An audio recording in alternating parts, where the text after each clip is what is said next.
ഇത് പുനരുത്ഥാനത്തിന് ശേഷം കർത്താവിൻ്റെ പ്രത്യക്ഷപ്പെടലിൻ്റെ കാലഘട്ടമാണ്.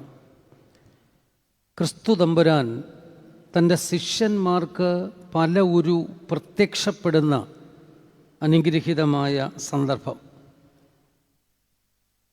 വിശുദ്ധ മത്തായിയുടെ സുവിശേഷത്തിലും മർക്കോസിൻ്റെ സുവിശേഷത്തിലും അങ്ങനെ പ്രത്യക്ഷപ്പെടുന്ന സാഹചര്യങ്ങൾ രേഖപ്പെടുത്തിയിരിക്കുന്നത് കുറവാണ്.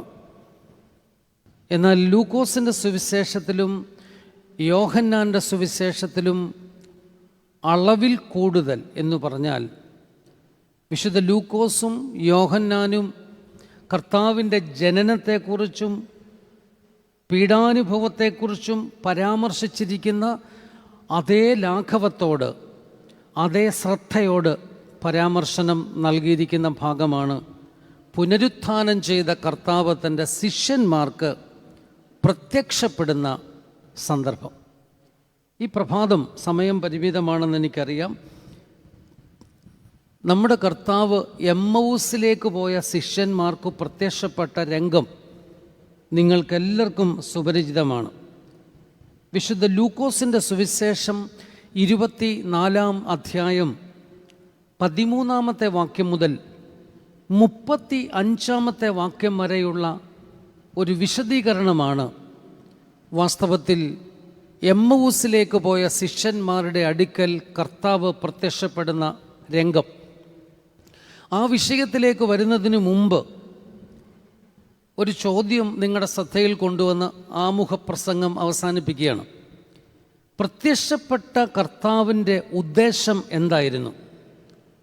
3.5 വർഷക്കാലം ഈ ലോകത്ത് ശിഷ്യന്മാരോടൊപ്പം മനുഷ്യരാശിക്ക് നന്മ പ്രവർത്തിച്ച് നന്മയുടെ പ്രതിഫലമായ ദുഃഖവും കണ്ണുനീരും, അത് ക്രൈസ്തവ വീക്ഷണമാണ്.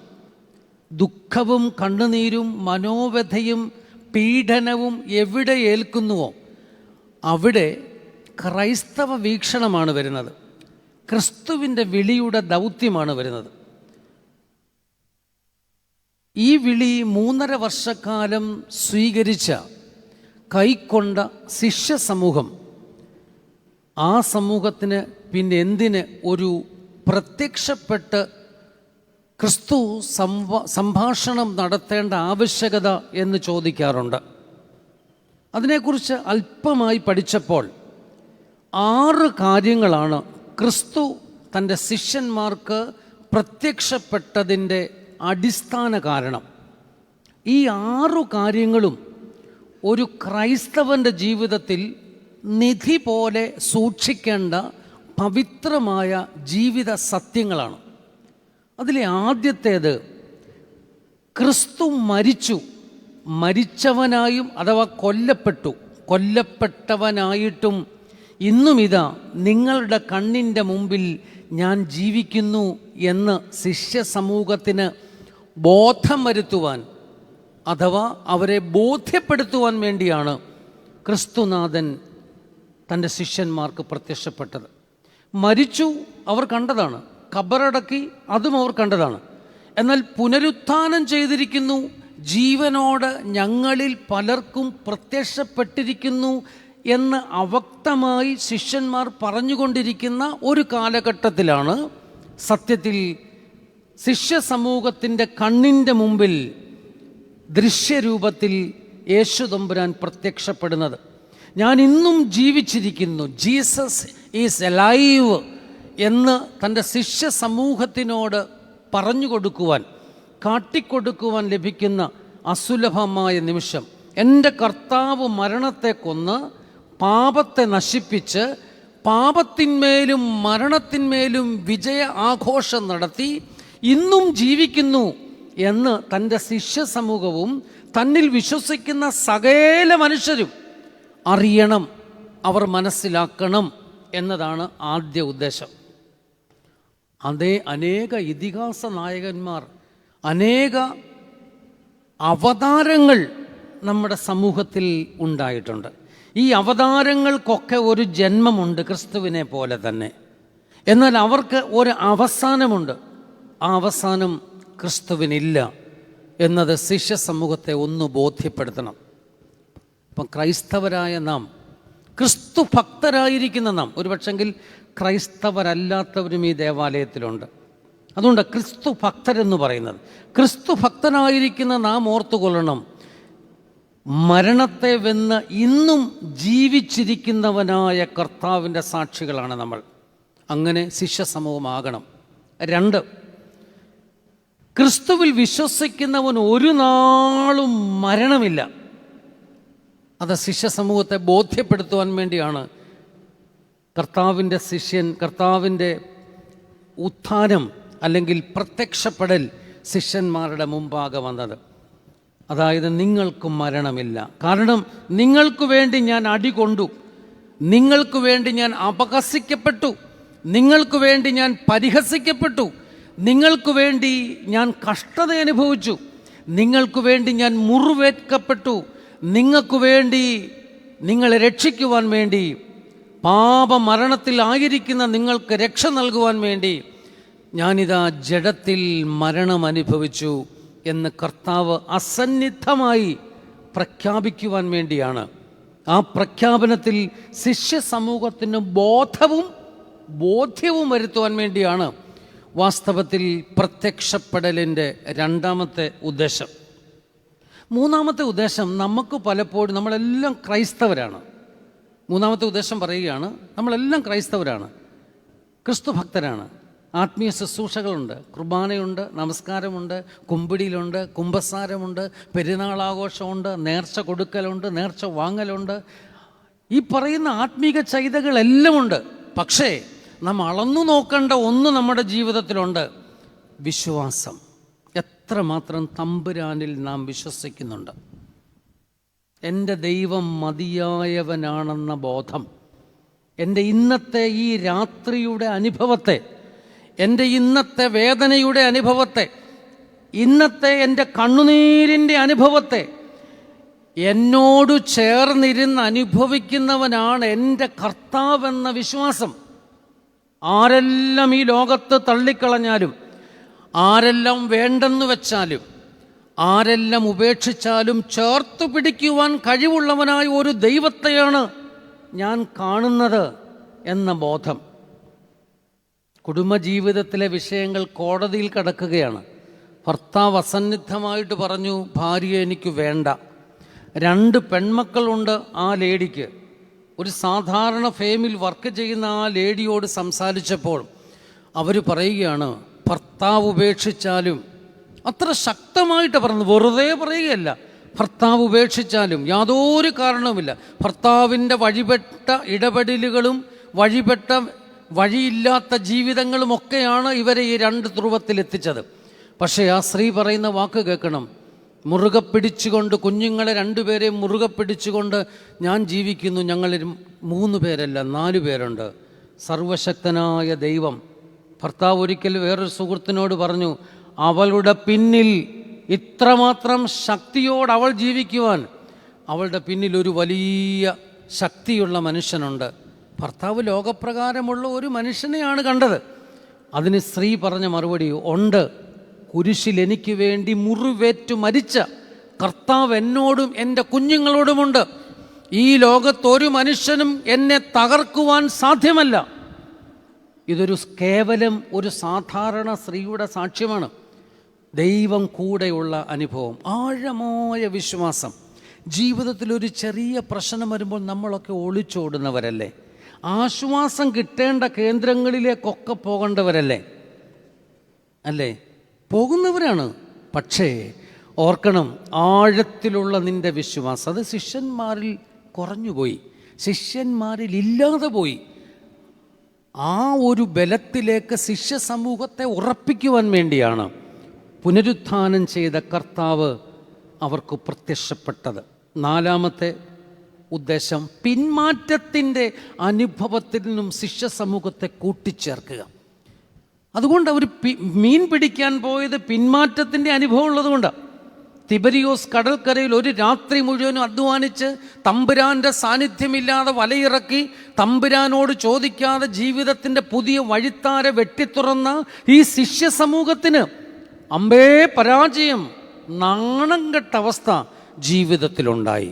എന്തുകൊണ്ടുണ്ടായി? തമ്പുരാൻ്റെ സാന്നിധ്യം അവർ തിരിച്ചറിഞ്ഞില്ല, മനസ്സിലാക്കില്ല. പിന്മാറ്റത്തിൻ്റെ അനുഭവം, എനിക്ക് വേണ്ട എന്ന അർത്ഥത്തിൽ പിന്മാറ്റത്തിൻ്റെ അനുഭവം. അതുകൊണ്ടാണ് ഈ ശിഷ്യ സമൂഹത്തിലെ 2 പേർ എമ്മൗസിലേക്ക് യാത്ര ചെയ്തത്. എന്താ യാത്രയുടെ ലക്ഷ്യമെന്ന് നമുക്കറിയത്തില്ല. സുവിശേഷകനായ വിശുദ്ധ ലൂക്കോസ് തൻ്റെ 24-ാം അധ്യായത്തിൽ എന്തിന് യെരുശലേമിൽ നിന്നും 11 കിലോമീറ്റർ അകലമുള്ള എമ്മൗസിലേക്ക് ശിഷ്യന്മാർ പോയതെന്ന് ഒരു കാരണവശാലും രേഖപ്പെടുത്തിയിട്ടില്ല. എന്തുമായിക്കൊള്ളട്ടെ, സദുദ്ദേശമല്ല എന്ന് നമുക്ക് മനസ്സിലാക്കാൻ സാധിക്കും. പക്ഷേ ആ പിന്മാറ്റത്തിൽ നിന്നും അവരെ പിന്തിരിപ്പിക്കുകയാണ് കർത്താവ്. ജീവിതത്തിൽ, നമ്മുടെയൊക്കെ ജീവിതത്തിൽ ഈ പിന്മാറ്റത്തിന് അനുഭവം ഉണ്ടാകാറില്ലേ? നമുക്ക് തന്നെ അറിയാം, സത്യത്തിൽ നിന്നും നീതിയിൽ നിന്നും ധർമ്മബോധത്തിൽ നിന്നും ആത്മീയതയിൽ നിന്നുമൊക്കെ അകലേണ്ടുന്ന സാഹചര്യം വരുമ്പോൾ കണ്ണടച്ച് നിന്ന് അകലുന്ന ജീവിതാനുഭവങ്ങൾ അനേകർക്കുമുണ്ട്, നമുക്കൊക്കെ ഉണ്ട്. അതൊരു പിന്മാറ്റത്തിൻ്റെ അനുഭവമാണ്. വീണ്ടും 5-ാമത്, പരിശുദ്ധാത്മ ശക്തിയാൽ ഈ ശിഷ്യന്മാരെ ഭൂലോകത്തിൻ്റെ അതിർത്തിയോളം സാക്ഷിയായി നിർത്താൻ്റെ ഉത്തരവാദിത്വം ക്രിസ്തുവിനുള്ളതാണ്. ഭൂമിയുടെ അറ്റത്തോളം സാക്ഷികളാക്കി തീർക്കുവാനുള്ള ഭഗീരഥ പ്രയത്നമാണ് വാസ്തവത്തിൽ ക്രിസ്തു നടത്തുന്ന പ്രത്യക്ഷപ്പെടലിൻ്റെ ലക്ഷ്യം. 6-ാമത്, ശിഷ്യ സമൂഹത്തെ പരിശുദ്ധാത്മ പൂർണ്ണതയിലെത്തിക്കുക. ഇന്ന് നമ്മളെ വഴി നടത്തുന്നത് പരിശുദ്ധാത്മാവാണ്. സകല സത്യത്തിലേക്കും വഴി നടത്തുന്ന പരിശുദ്ധാത്മാവേ, എന്നെ സർവ്വസത്യത്തിലും നീ വഴി നടത്തണമേ, വിശുദ്ധിയുടെ പാത എനിക്ക് നൽകണമേ എന്ന് നിരന്തരം പ്രാർത്ഥിക്കുവാൻ നമ്മെ പ്രേരിപ്പിക്കുന്ന ഈ കത്തോലിക്ക സഭയ്ക്ക് അരൂപിയോടുള്ള പ്രാർത്ഥന എന്നൊരു പ്രാർത്ഥനയുണ്ട്. ഒരു ഹൃദയസ്പർക്കായ പ്രാർത്ഥനയാണ്. പരിശുദ്ധാത്മാവ് വഴി നടത്തുന്നു. ആ ഒരു പരിഗണന നമുക്കിപ്പോഴും, ക്രിസ്തുവിനോടുള്ള പ്രാർത്ഥന തെറ്റാന്നല്ല ഞാൻ പറഞ്ഞത്, പക്ഷേ സകല സത്യത്തിലേക്കും വഴി നടത്തുന്ന, കാര്യസ്ഥനായിരിക്കുന്ന, ഉപദേഷ്ടാവായിരിക്കുന്ന, വിശുദ്ധ ജീവിതത്തിൻ്റെ ധർമ്മബോധം നമ്മെ തെളിയിച്ചു തരുന്ന പരിശുദ്ധാത്മാവിൻ്റെ അരികിലേക്ക്, പരിശുദ്ധാത്മാവിൻ്റെ നിയോഗത്താൽ നാം മുന്നേറുവാൻ ഉള്ള പരസ്യമായ പ്രബോധനമാണ് പരിശുദ്ധാത്മാവിൻ്റെ അരൂപിയിലൂടെ പ്രാർത്ഥന എന്ന ഭാഗത്ത് പരാമർശിച്ചിരിക്കുന്നത്. അതുകൊണ്ട് സ്നേഹിതരെ, ഓർത്തുകൊള്ളണം, പരിശുദ്ധാത്മാവാണ് വഴി നടത്തുന്നത്. ധൈര്യമായിട്ട് പോകണം, ധൈര്യമായിട്ട് ജീവിക്കണം. ജീവിതത്തിലെ വിഷയങ്ങളും പ്രയാസങ്ങളും പ്രതിസന്ധികളും ഒക്കെ നമുക്കെല്ലാവരുടെയും ജീവിതത്തിൽ സ്വാഭാവികമായി ഉണ്ടാകും. നിങ്ങളിപ്പോൾ എന്നെ നോക്കുമ്പോൾ എനിക്കൊന്നിനും കുറവില്ലാത്തൊരു മനുഷ്യനായി നിങ്ങൾക്ക് കാണാം. ഞാൻ നിങ്ങളെ നോക്കുമ്പോൾ എന്നേക്കാൾ എത്രയോ ശ്രേഷ്ഠകരമായി, ശ്രേഷ്ഠതമമായി ജീവിക്കുന്ന വ്യക്തികളായിട്ടാണ് എൻ്റെ ദർശനത്തിൽ നിങ്ങളുള്ളത്. പക്ഷെ നിങ്ങൾ അനുഭവിക്കുന്ന യാതന അത് നിങ്ങൾക്ക് മാത്രം അറിയാം. അത് പരിശുദ്ധാത്മാവിൻ്റെ ശക്തിയിലേക്ക് ഇറക്കി വെക്കുക. ഞാൻ എൻ്റെ ആമുഖ പ്രഭാഷണം അവസാനിപ്പിക്കുകയാണ്. വിഷയത്തിലേക്ക് വരാം. 6 കാര്യങ്ങളാണ് കർത്താവ് മരണശേഷം, പുനരുത്ഥാന ശേഷം ശിഷ്യന്മാർക്ക് പ്രത്യക്ഷപ്പെട്ടതിൻ്റെ ലക്ഷ്യം. 6 കാര്യങ്ങൾ ഞാൻ ഒന്നുകൂടെ ആവർത്തിക്കുകയാണ്. 1, ക്രിസ്തു മരണം വിട്ട് ഇന്നും ജീവിക്കുന്നു എന്ന് ശിഷ്യന്മാരെ ബോധ്യപ്പെടുത്തുക. 2, ക്രിസ്തുവിൽ വിശ്വസിക്കുന്നവൻ ഒരു നാളും മരണമില്ല എന്ന് ശിഷ്യ സമൂഹത്തെ ബോധ്യപ്പെടുത്തുക. 3, ശിഷ്യ സമൂഹത്തിന് ആഴമായ വിശ്വാസം, വെള്ളത്തിൽ ഒഴുകിപ്പോകുന്ന ഒതളങ്ങ പോലെയുള്ള വിശ്വാസമല്ല, ആഴമായ വിശ്വാസം, പറിച്ചെറിഞ്ഞാലും നഷ്ടപ്പെടാത്ത വിശ്വാസം. ഈ വിശ്വാസത്തെക്കുറിച്ച് പറയുമ്പോഴേ ഞാൻ പണ്ട് ഈ വാട്സപ്പിൽ കണ്ട ഒരു ചെറിയ സന്ദേശം. വടക്കേ ഇന്ത്യയിൽ ഏതോ ഒരു സ്ഥലത്ത്, നിങ്ങളൊരു പക്ഷേ കണ്ടു കാണും, ഒരു പെൺകുട്ടി, ബ്രാഹ്മണ സമുദായത്തിൽപ്പെട്ട ഒരു പെൺകുട്ടി, അവൾ 18-19 വയസ്സുണ്ട്. അവൾ ക്രൈസ്തവരുടെ ആരാധനയ്ക്ക് പോയി. അതുകൊണ്ട് ആ ഗ്രാമത്തിലുള്ള ക്രൈസ്തവ വിരുദ്ധരെല്ലാം കൂടെ ഒന്നിച്ചു കൂട്ടി ഈ പെൺകുട്ടിയെ തെരുവിലേക്ക് കൊണ്ടുവരികയാണ്. തെരുവിൽ വെച്ച് ഇവളെ വളരെ മാരകമായി ശാരീരികമായി ഉപദ്രവിക്കുകയാണ്. അവിടെ വസ്ത്രം മുഴുവൻ വലിച്ചു കീറി സ്ത്രീജനങ്ങൾ ഒന്നിച്ചു ചേർന്ന് ഇവളെ എവിടെല്ലാം, ശരീരഭാഗത്ത് എവിടെല്ലാം മുറിവേൽപ്പിക്കാമോ അവിടെ എല്ലാം മുറിവേൽപ്പിക്കുകയാണ്. വളരെ ക്രൂരമായ പീഡനം. അവസാനം സഹികെട്ടവൾ നിലത്ത് വീണു.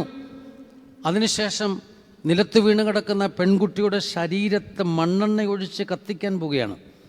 മണ്ണെണ്ണ ഒഴിച്ചു കൊണ്ടിരിക്കുമ്പോൾ അവർക്ക് രക്ഷപ്പെടാൻ നിർവാഹമില്ല. വടക്കേ ഇന്ത്യ നടന്നൊരു സംഭവം പറയുന്നത്.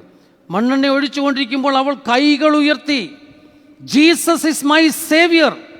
അവൾ ആ വാക്ക് തന്നെ പറഞ്ഞുകൊണ്ട് ആ അഗ്നിയെ സ്വന്തം സ്വീകരിക്കുകയാണ്. Jesus is my Xavier. അതാണ് വിശ്വാസം. അതാണ് വിശ്വാസം. അത് കാഴ്ച കണ്ടുകൊണ്ടിരിക്കുന്ന ഏതൊരു മനുഷ്യനും അറിയാം, ഈ ശരീരത്തിനുള്ളിലുള്ള ആത്മാവ് ഒരു പ്രാപരൂപേണ തമ്പുരാന്റെ കരങ്ങളിലേക്ക് ഉയർത്തപ്പെടും. അതാണ് സത്യവിശ്വാസം. Jesus is my Xavier. ഇത്രമാത്രം പീഡനമേറ്റിട്ടും എനിക്കെൻ്റെ യേശുവിനെ മാത്രം മതി എന്നൊരു പെൺകുട്ടിക്ക്, 18 വയസ്സുള്ള ഒരു പെൺകുട്ടിക്ക് സന്തോഷത്തോട് പറയാൻ കഴിയുന്നെങ്കിൽ ആ പെൺകുട്ടിയുടെ വിശ്വാസത്തിൻ്റെ അളവിന് നിങ്ങൾ കൊടുക്കുന്ന മാർഗത്രാണ്. ശിഷ്യസമൂഹത്തിന് അത് കുറഞ്ഞുപോയി. അതുകൊണ്ട് ശിഷ്യസമൂഹം കർത്താവായ യേശു തമ്പുരാൻ വീണ്ടും വീണ്ടും പ്രത്യക്ഷപ്പെടുകയാണ്. 4 പിന്മാറ്റത്തിൻ്റെ അനുഭവത്തിൽ നിന്നും മാറ്റുവാൻ. 5 പരിശുദ്ധാത്മ ശക്തിയാൽ ശിഷ്യസമൂഹത്തെ ഭൂതലത്തിൻ്റെ അറ്റത്തോളം എത്തുവാൻ. ഇന്ന് അപൂർവം സ്ഥലങ്ങളിൽ മാത്രമേ ഉള്ളൂ ക്രിസ്തു ഭക്തരില്ലാത്തത്. ഭൂലോകത്തിൻ്റെ ചില സ്ഥലങ്ങളിൽ, അവിടെ സംസ്കാരമോ വെളിച്ചമോ എത്താത്ത ചില സ്ഥലങ്ങളിൽ മാത്രമാണ്. ബാക്കി എല്ലാ സ്ഥലങ്ങളിലും 99% ഭൂപ്രദേശത്തും യേശുവിൻ്റെ സാക്ഷികളായിരിക്കാൻ തമ്പുരാൻ ആൾക്കാരെ നിയമിച്ചിട്ടുണ്ട്. മനസ്സിലായോ? ഏറ്റവും അവസാനം ശിഷ്യസമൂഹത്തെ പരിശുദ്ധാത്മ നിറവിൽ പൂർത്തീകരിക്കുവാൻ വേണ്ടിയാണ്.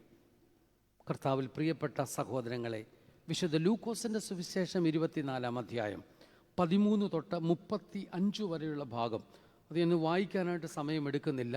യെരുശലേമിൽ നിന്നും 11 കിലോമീറ്റർ അകലെയുള്ള എമ്മവുസിലേക്ക് 2 ശിഷ്യന്മാർ പോകുകയാണ്. അവർ പോകുമ്പോൾ സംസാരിക്കുന്ന വിഷയം 3 നാളുകൾക്ക് മുമ്പ് യെരുശലേമിൽ സംഭവിച്ച മഹാ ദുഷ്ടപ്രവൃത്തിയെക്കുറിച്ചാണ്. നസ്രയത്തുകാരനായ യേശുക്രിസ്തുവിനെ, നന്മ പ്രവർത്തിച്ചവനായ ക്രിസ്തുവിനെ, നന്മ സംസാരിച്ചവനായ ക്രിസ്തുവിനെ നമ്മുടെ വേദപുസ്തകത്തിൽ പറഞ്ഞ അങ്ങനെ, നമ്മുടെ മഹാപുരോഹിതന്മാരും ശാസ്ത്രിമാരും സാധൂക്യരും ചേർന്ന് അവനെ കൊന്നു. അത് പറഞ്ഞുകൊണ്ട് നടക്കുമ്പോൾ അപരിചിതനായ ഒരു മനുഷ്യൻ കൂടെ ചേർന്ന് നടന്നു. ആ അപരിചിതനായ മനുഷ്യൻ ചോദിച്ചു, നിങ്ങൾ എന്നതാ സംസാരിക്കുന്നതെന്ന് ചോദിച്ചു. അപ്പോൾ ആ 2 ശിഷ്യന്മാർ പറഞ്ഞു, നീ ഈ ലോകത്തൊന്നും അല്ലേ ജീവിക്കുന്നത്. ഈ കഴിഞ്ഞ 3 നാളുകൾക്ക് മുമ്പ് യെരുശലേം വീതിയിൽ നടന്ന സംഭവം എന്താണെന്ന് നിനക്കറിയത്തില്ലേ? ചോദിച്ചു. എന്ത് സംഭവമാണ് നടന്നത്? അപ്പോൾ പറഞ്ഞു, ഞങ്ങൾ പ്രവാചകനെന്നും ഇസ്രായേൽ ജനത്തെ വീണ്ടെടുക്കുവാൻ വന്നവനെന്നും വിശ്വസിച്ചിരുന്ന മശിഹാ തമ്പുരാനെ പുരോഹിതന്മാരും ശാസ്ത്രിമാരും ചേർന്ന് കൊന്ന ചരിത്രം അത് നിനക്കറിയില്ലേ? യേശുക്രിസ്തു കൂടെ ചേർന്ന് പറഞ്ഞു, ഹേ ബുദ്ധിഹീനരെ, സങ്കീർത്തനങ്ങളിലും പ്രവാചക പുസ്തകങ്ങളിലും യേശുക്രിസ്തുവിനെ കുറിച്ച് എഴുതിയിരിക്കുന്നത് നിങ്ങൾ ഒന്നും മനസ്സിലാക്കിയില്ലേ? നിങ്ങൾക്ക് മനസ്സിലാക്കാൻ കഴിവില്ലേ എന്ന് ചോദിച്ചുകൊണ്ട് അവരെ തർജ്ജനം ചെയ്യുകയാണ്. ഈ അപരിചിതനായ മനുഷ്യൻ സന്ധിയോടടുക്കുന്നു. അവർക്ക് പാർക്കാനുള്ള സ്ഥലം അവർ കണ്ടെത്തി. അപ്പോൾ അപരിചിതനായ മനുഷ്യനോട് ഈ 2 ശിഷ്യന്മാർ പറഞ്ഞു, ഞങ്ങളുടെ കൂടി ഇന്ന് രാത്രിയിൽ നീ പാർക്കണം. അപരിചിതനായ മനുഷ്യനത് സന്തോഷമായിരുന്നു. അപരിചിതനായ മനുഷ്യൻ എന്ത് ചെയ്തെന്നറിയാമോ? അവരോടൊപ്പം ആ കൂടാരത്തിനുള്ളിലേക്ക് പ്രവേശിച്ചു. ഭക്ഷിപ്പാൻ ഒരുക്കി വച്ചിരിക്കുന്നിടത്തേക്ക് ചെന്നു. യഹൂദ വിധിപ്രകാരം കൂട്ടത്തിലുള്ളവരിൽ ഒരു സീനിയർ മെമ്പറായിരിക്കണം ഭക്ഷണത്തെ തൊട്ടു പ്രാർത്ഥിക്കേണ്ടത്. അതുമല്ലെങ്കിൽ അതിഥിയായി വരുന്നതിൽ പ്രധാനപ്പെട്ട ആളായിരിക്കണം ഭക്ഷണത്തെ തൊട്ടു പ്രാർത്ഥിക്കുന്നത്. അങ്ങനെ ഭക്ഷണത്തെ തൊട്ടു പ്രാർത്ഥിക്കുവാൻ വേണ്ടി അപ്പം ക്രിസ്തുവിൻ്റെ ഈ അപരിചിതനായ മനുഷ്യൻ്റെ കരങ്ങളിലേക്ക് കൊടുത്തു. ആ അപരിചിതനായ മനുഷ്യൻ പെസഹാ പെരുന്നാളിന് ചെയ്തതുപോലെ 5 അപ്പം കൊണ്ട് 5000 സന്തോഷിപ്പിച്ചതുപോലെ, 4 അപ്പം കൊണ്ട് 7000 സന്തോഷിപ്പിച്ചതുപോലെ ആ അപ്പത്തെ വാഴ്ത്തി നുറുക്കി അവരുടെ കൈകളിലേക്ക് കൊടുത്തപ്പോൾ അവരുടെ കണ്ണു തുറന്നു. തങ്ങളുടെ മുമ്പിൽ നിൽക്കുന്നത് തങ്ങൾ വഴിത്താരയിൽ സംസാര വിഷയമാക്കിയ ആ നസ്രേത്തുകാരനായ ക്രിസ്തുവെന്ന യഥാർത്ഥ ബോധ്യം അവരുടെ മനസ്സിൽ വന്നു. അവർ യാത്ര അവസാനിപ്പിച്ചു. ആ നിമിഷം അവൻ അപ്രത്യക്ഷനായി. യാത്ര അവസാനിപ്പിച്ചിട്ട് ആ രാത്രിയിൽ തന്നെ യെരുശലേമിലേക്ക് യാത്രയായി. തൻ്റെ സഹോദരന്മാരുടെ ബാക്കിയുള്ള സഹോദരന്മാരോട് ചേർന്ന് യേശുക്രിസ്തു തങ്ങൾക്ക് പ്രത്യക്ഷപ്പെട്ട വിധത്തെക്കുറിച്ച് സംസാരിച്ച് സന്തോഷിച്ചു. ഇതാണ് വേദവായന ഭാഗം. പ്രിയ സഹോദരങ്ങളെ, 3 ചെറിയ ചിന്തകൾ മാത്രം നിങ്ങളുടെ ശ്രദ്ധയിൽ ഒന്ന് കൊണ്ടുവരികയാണ്. നമ്മുടെ പ്രായോഗിക ജീവിതത്തിൽ ഈ എമ്മൗസിലേക്ക് പോയ ശിഷ്യന്മാരുടെ സംവാദന വിഷയം, ആ ഭാഗം നാം വായിക്കുമ്പോൾ നമ്മുടെ പ്രാക്ടിക്കൽ ലൈഫിൽ നാം കാത്തു സൂക്ഷിക്കേണ്ട 3 സത്യങ്ങളുണ്ട്. ആ 3 സത്യങ്ങൾ നിങ്ങളുടെ ശ്രദ്ധയിൽ ഒന്ന് വേഗം കൊണ്ടുവരികയാണ്. ഒന്നാമത്തെ സത്യമെന്ന് പറയുന്നത്, ഉത്ഥിതനായ കർത്താവ് ജീവനോടെ കൂടെ ഉണ്ടെന്ന ബോധം ഇല്ലാത്ത അവസ്ഥ. ജീവിക്കുന്നവനായ ദൈവം എൻ്റെ കൂടെ ഉണ്ടെന്ന ബോധമില്ലാത്ത അവസ്ഥ. ഓർത്തു നോക്കി, നമ്മുടെയൊക്കെ പ്രായോഗിക ജീവിതത്തിൽ ഇത് പ്രസക്തമല്ലേ ഞാൻ പറഞ്ഞത്? നമ്മൾ ചിലത് സംസാരിക്കുമ്പോൾ, ചിലരെ വിലയിരുത്തുമ്പോൾ, ചിലരുമായി ആശയവിനിമയം നടത്തുമ്പോൾ, ചിലരുമായി ബന്ധം സ്ഥാപിക്കുമ്പോൾ എൻ്റെ തമ്പുരാൻ എന്നോട് കൂടെ ഉണ്ടെന്ന ബോധം നമ്മളെ ഭരിക്കുന്നുണ്ടോ? നമ്മളെ ഭരിക്കുന്നുണ്ടെങ്കിൽ ഈ സമൂഹത്തിൽ ഒരു വിഷയവും ഉണ്ടാകില്ല, ഒരു പ്രശ്നങ്ങളും ഉണ്ടാകില്ല. കുടുംബജീവിതത്തിൽ വിഷയങ്ങളുണ്ടാകില്ല, സാമൂഹ്യ ജീവിതത്തിൽ പ്രശ്നങ്ങളുണ്ടാകില്ല, സഭാതലത്തിൽ വിഷയങ്ങളുണ്ടാകില്ല. എനിക്ക് വേണ്ടി മരിച്ച എൻ്റെ കർത്താവ് എന്നോടൊപ്പമുണ്ടെന്ന ബോധം ഓരോ ഭക്തനിലും ഉണ്ടാകണം എന്ന കാര്യം നാം മറന്നു പോകുന്നു. എമ്മൗസിലേക്ക് പോയ ശിഷ്യന്മാർ കർത്താവ് പുനരുത്ഥാനം ചെയ്ത് തൻ്റെ സഹശിഷ്യന്മാർക്ക് പ്രത്യക്ഷപ്പെട്ട വിവരം അറിഞ്ഞിട്ടാണ് പോയത്, അറിയാതെ പോയതല്ല. അവരറിഞ്ഞുകൊണ്ട് പോകുകയാണ്. 3.5 വർഷക്കാലം കൂടെ ഇരുന്ന കർത്താവ്, 3.5 വർഷക്കാലം കർത്താവിനോടൊപ്പമായിരുന്ന ശിഷ്യന്മാർ, അവർക്ക് ഉള്ള ബോധം, യഥാർത്ഥ ബോധം, സത്യബോധം നഷ്ടപ്പെട്ടു. എന്താ സത്യബോധം? യേശു മരിച്ച് ഉയർത്തെഴുന്നേറ്റ് ഇന്നും ഞങ്ങളുടെ കൂടെ ഇരിക്കുന്നു എന്ന ബോധം അവർക്ക് നഷ്ടപ്പെട്ടു പോയി. ഇനി എന്താണ് പ്രവർത്തിക്കാനുള്ളത്? എന്താണ് പുതിയ ജോലി? 3.5 വർഷക്കാലം വെറുതെ പാഴാക്കി. ഈ 2 ശിഷ്യന്മാരുടെ ചിന്താഗതി ഞാൻ പറയുന്നത്. ഇനി എന്താണ് ചെയ്യേണ്ടത്? പ്രിയ സഹോദരങ്ങളെ, എപ്പോഴും ഓർത്തുകൊള്ളണം, ദൈവ സാന്നിധ്യം കൂടെയുണ്ട്. നമ്മുടെ അടുത്ത തലമുറയെ പറഞ്ഞു മനസ്സിലാക്കണം. കൊച്ചു കുഞ്ഞുങ്ങളെ അവരോട് പറഞ്ഞു കൊടുക്കണം, മോനെ, നീ ഒരു കാര്യം സംസാരിക്കുമ്പോൾ നീ കാണാതെ യേശു അപ്പച്ചൻ അത് കേൾക്കുന്നുണ്ടെന്നുള്ള ബോധം നിനക്കുണ്ടാകണം. അങ്ങനെ ഒരപ്പനും അമ്മയും പറഞ്ഞു കൊടുക്കണമെങ്കിൽ ആ ബോധം അപ്പനും അമ്മയും ഉണ്ടാകണം. അപ്പനും അമ്മയുടെയും ജീവിതത്തിൽ അത് പ്രായോഗിക തലത്തിൽ കൊണ്ടുവരണം. നീ അയൽവക്കക്കാരനോട് സംസാരിക്കുമ്പോൾ, കൂട്ടുകാരനോട് ഇടപെടുമ്പോൾ തമ്പുരാൻ്റെ സാന്നിധ്യം കൂടെയുണ്ട്. അല്ലെങ്കിൽ വലിയ അപജയമുണ്ടാകും. നമ്മുടെ ജീവിതത്തിൽ ഒരിക്കലും പൊറുക്കപ്പെടാത്ത അപജയമുണ്ടാകും. ഏദൻ്റെ തോട്ടത്തിൽ സംഭവിച്ചത് എന്താ? അല്പസമയം ദേഹസാന്നിധ്യം മാറിയപ്പോൾ പുതിയൊരു കൂട്ടുകാരൻ അവിടെ കടന്നു വരികയാണ്. അവൻ പറഞ്ഞത് ദൈവവാക്യം തന്നെയാണ്. യഹോവയാം ദൈവം നിന്നോട് പറഞ്ഞത് മുഴുവൻ സത്യമാണെന്ന ഏദൻ്റെ തോട്ടത്തിൽ ഹൗവയോട് പറഞ്ഞത്. യഹോവ പറഞ്ഞത് സത്യമാ. ആ പഴം തിന്നാൽ നീ ഒരിക്കലും മരിക്കത്തില്ല, നിനക്ക് ജ്ഞാനം പ്രാപിക്കാം, ദൈവത്തെ പോലെ ആയിത്തീരും. ഇതൊക്കെ സത്യമാണ്. ഇതൊക്കെ ഈ വൃക്ഷഫലത്തെ കണ്ടുകൊണ്ട് യഹോവയാം ദൈവം ആദത്തോടും ഹൗവയോടും പറഞ്ഞതാണ്. അത് തന്നെയാണ് പാമ്പ് പറഞ്ഞു കൊടുക്കുന്നത്. അവിടെ എന്നെ ഈ തോട്ടത്തിലാക്കിയിരിക്കുന്ന എൻ്റെ പ്രിയപ്പെട്ടവൻ, എൻ്റെ സൃഷ്ടികർത്താവ്, അവനോടൊരു അനുവാദം ആവശ്യപ്പെടണ്ടേ എന്ന് ചോദിക്കുവാൻ കഴിയാത്ത അവസ്ഥ. അപ്പോൾ അവിടെ ദൈവത്തിനല്ല പ്രാധാന്യം കൊടുക്കുന്നത്, അവിടെ സാത്താൻ്റെ വാക്കുകൾക്കാണ് പ്രാധാന്യം കൊടുക്കുന്നത്, അല്ലേ?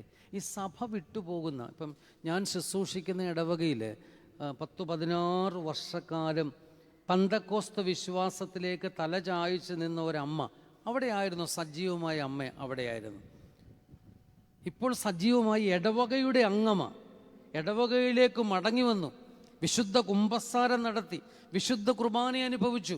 ശാരീരിക ക്ലേശങ്ങൾ പലതുണ്ടായിട്ടും പള്ളി തുറന്ന് ആരാധന ആരംഭിക്കുമ്പോൾ അവിടെ എത്തുകയാണ് അമ്മ. എന്താ കാര്യം? അച്ഛാ, കൂപ്പ് കൈയോട് പറയും, അറിയാതെ സംഭവിച്ചതാണ്. ആ വാക്ക് പൂർത്തീകരിക്കാൻ ഞാൻ അനുവാദം കൊടുക്കത്തില്ല. അറിയാതെ സംഭവിച്ചതാണ്. ഒരു സജീവ സാന്നിധ്യം, പരിശുദ്ധാത്മാവിൻ്റെ സാന്നിധ്യം നിറഞ്ഞു നിൽക്കുന്ന ഒരിടത്ത് നിന്ന് കേവലം എന്തെങ്കിലും ഒരു ചെറിയ വിഷയത്തെ അധീകരിച്ചുകൊണ്ട് ഈ സാന്നിധ്യം മറന്നു പോകുന്ന അവസ്ഥ.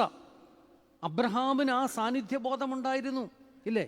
ഉൽപ്പത്തി പുസ്തകം 12-ാം അധ്യായം 1-ാമത്തെ വാക്യം തൊട്ട് 25-ാമത്തെ അധ്യായം അവസാന വാക്യം വരെ അബ്രഹാമിൻ്റെ ചരിത്രം പറയുകയാണ്. അബ്രഹാമിനെ വിളിച്ചു വേർതിരിച്ചു, ചോദിച്ചില്ല എങ്ങോട്ട് പോകണം, എന്ത് ചെയ്യണം, എവിടെ താമസിക്കണം, ചോദിച്ചില്ല. 12-ാം അധ്യായം 5-ാമത്തെ വാക്യത്തിൽ വാഗ്ദാനം കൊടുക്കുകയാണ്. ആകാശത്തിലെ നക്ഷത്രം പോലെ ഭൂമിയിലെ മണത്തരി പോലെ നിനക്ക് മക്കളെ തരാം. ആ വാഗ്ദത്തം പൂർത്തീകരിക്കുന്നത് 100-ാമത്തെ വയസ്സിലാണ്. വാഗ്ദത്തം സ്വീകരിക്കുന്നത് 75-ാമത്തെ വയസ്സിൽ. ഈ 75 വയസ്സിനും 100 വയസ്സിനും ഇടയിൽ പല ഒരു യഹോവയാം ദൈവം അബ്രഹാമിന് പ്രത്യക്ഷപ്പെട്ടു. ഒരിക്കൽ പോലും അബ്രഹാമിനോട് തനിക്ക് ലഭിച്ച വാഗ്ദത്തത്തെ ഓർമ്മപ്പെടുത്തുവാൻ അബ്രഹാം തുനിഞ്ഞില്ല. ഓർക്കണം പ്രിയപ്പെട്ടവരെ, അബ്രഹാമിൻ്റെ ചരിത്രം മുഴുവൻ നോക്കി ദൈവ സാന്നിധ്യ ബോധം തിരിച്ചറിഞ്ഞു, ഇല്ലേ? 13-ാമത്തെ വയസ്സിൽ വാഗ്ദത്ത സന്തതിയായ ഇസഹാക്കിനെ കെട്ടി മോറിയായുടെ മുകളിലേക്ക് പോകുമ്പോൾ ആ ബാലൻ അവൻ്റെ നൗർമല്യതയിൽ നിന്ന് അപ്പനോട് ചോദിക്കുകയാണ്, അപ്പാ, വിറകുണ്ട്, തീയുണ്ട്, ഹോമയാഗത്തിനുള്ള ആട്ടിൻകുട്ടി എവിടെ? ഒരു ചോദ്യമാണ്. ഏതപ്പൻ്റെയും ഹൃദയം അലിയിക്കുന്ന ഒരു ചോദ്യം. ആ അപ്പൻ കൊടുത്ത മറുപടി എന്താ? മകനെ, ദൈവം കരുതിക്കൊള്ളും. ദൈവം അത്ര ആഴമായ പ്രതിബദ്ധത, ബോധം, കൂടെ ഉണ്ടെന്നുള്ള ബോധം ഉണ്ടായിരുന്നു. അതുപോലെ തന്നെ ഒരാളാണ് യാക്കോബിൻ്റെ പുത്രനായ യോസഫ്. ചരിത്രം നിങ്ങൾക്കറിയാം, ഇല്ലേ? അവൻ തെറ്റിപ്പോകേണ്ട പല സാഹചര്യം, പ്രത്യേകിച്ച് ജഡീകമായി തെറ്റിപ്പോകേണ്ട പൊത്തിപ്പേറിൻ്റെ ഭവനത്തിലെ ചരിത്രവും അവിടുത്തെ ചിത്രവും നിങ്ങൾക്കറിയാം, ഇല്ലേ? അവിടെയൊന്നും വീണുപോകാതെ തമ്പുരാൻ കൂടെയുണ്ട്. എൻ്റെ ദൈവത്തിൻ്റെ സാന്നിധ്യം എന്നോട് കൂടെ ഉണ്ടെന്ന ബോധം. പക്ഷേ ദാവീദിൻ്റെ ജീവിതത്തിൽ ആ ബോധം നഷ്ടപ്പെട്ടു. ദാവീദ് ശൗലിൻ്റെ കൊട്ടാരത്തിൽ ചെന്ന് പറഞ്ഞത്, എൻ്റെ അപ്പൻ്റെ കാലത്ത് യഹോവയുടെ നാമത്തിൽ അപ്പൻ്റെ ആടുകളെ ഞാൻ പാലിക്കുമ്പോൾ ഒരു സിംഹം ആടുകളെ ചിന്തിക്കളയുവാൻ വന്നു. ആ സിംഹത്തെ ഞാനൊരു വടി കൊണ്ട് തല്ലിക്കൊന്നു, അടിച്ചു കൊന്നു. പിന്നെ പറയണ, ഒരു കരടി വന്നു, ആ കരടിയെ ഞാൻ വലിച്ചു കീറിക്കളഞ്ഞു. ആരാ പറയുന്നത്? ദൈവസാന്നിധ്യ ബോധം തിരിച്ചറിഞ്ഞവനായ ദാവീദ് പറയുകയാണ്. എന്നാൽ ഊരിയാവിൻ്റെ ഭാര്യ ബർശേബയെ കണ്ടപ്പോൾ ഈ ദൈവസാന്നിധ്യ ബോധം നഷ്ടപ്പെട്ടു.